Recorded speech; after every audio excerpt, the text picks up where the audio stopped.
Today I'm going to show you how I made this card. Just a few tips and tricks. It's so pretty. I love the sparkle. I love the color combination.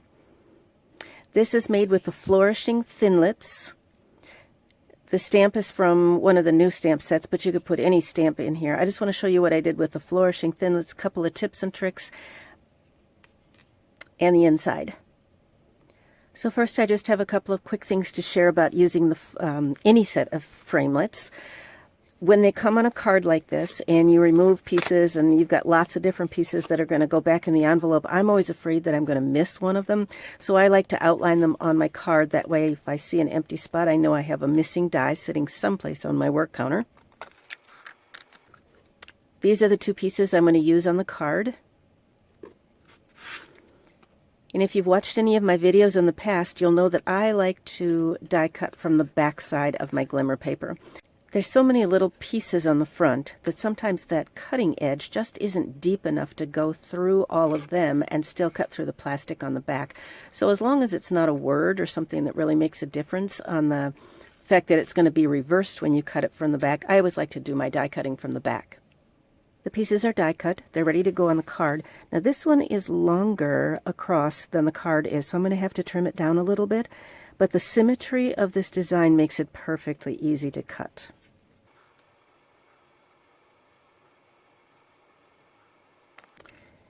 And then what I like to do, I never glue anything together until I've done my stamping. So I lay them on, figure out where I want this stamp to go, make sure I've got enough room for it, and now I'll go ahead and stamp.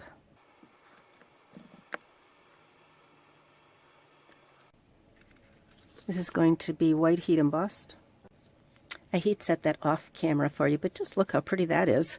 Get a little bit of sparkle there just from the heat embossing.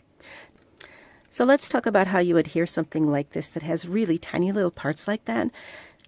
Snail is one option. I could come back and just add a little bit of the snail using my finger as a brace and try really hard not to get any of the adhesive caught in between these open spaces because it would show through from the front. But I have a far better way of adhering things with lots of detail on them like this die cut. I like to use my liquid glue.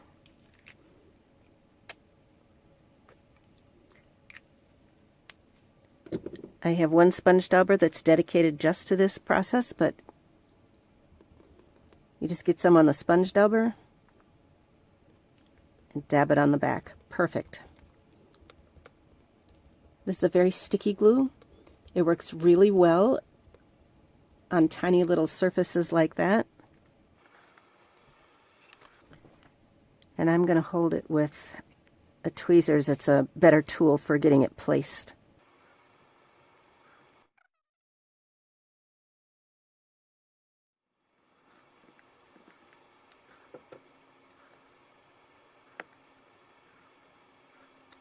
So these rhinestones come clear, but they can easily be colored with an alcohol marker.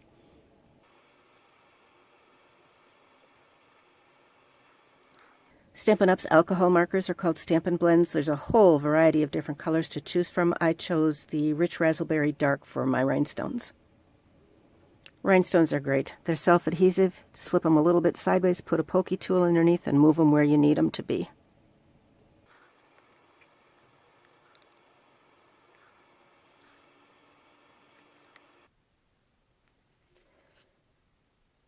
So now we finished the outside of the card. Now we need to take a look at the inside.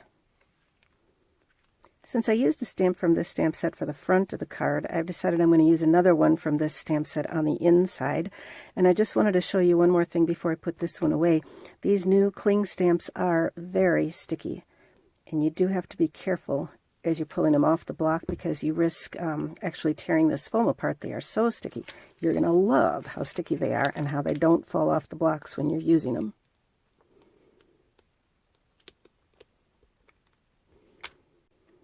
So I'm going to put this sentiment on the inside and decorate it with this rose.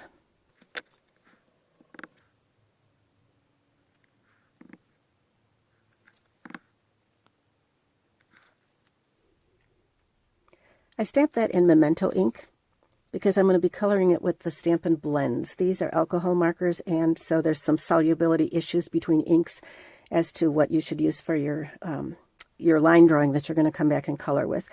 And so you don't want to use StazOn, you do want to use Memento when you're going to be doing the alcohol markers. Each of our alcohol markers comes in a set of 2, a light and a dark for each color, and I'm just going to be using the light on both the leaves and the flowers here.